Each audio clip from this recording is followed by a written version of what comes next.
Here's how to trim a video on your Instagram story. Now, if you're on Instagram on your iPhone or Android and you go to upload a video, you can see this as an example. It doesn't give me any option to be able to trim it or to remove the beginning or end.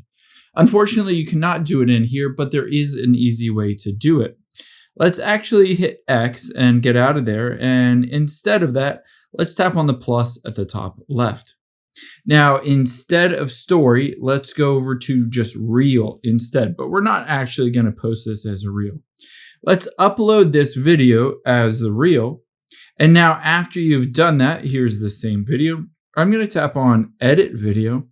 And now all I need to do is tap on that video. And here I can trim the beginning or end. Let's say I just want it to be like that. After I've done that, I don't want to share this as a reel. I want to share it as a story.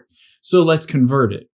I'm going to just get out of here. And instead of posting this, I'm going to tap the little download button. And this will download it to my gallery, this new version of it. Now, all I need to do is hit start over. And instead of reel, I'm going to tap on it and hit story instead.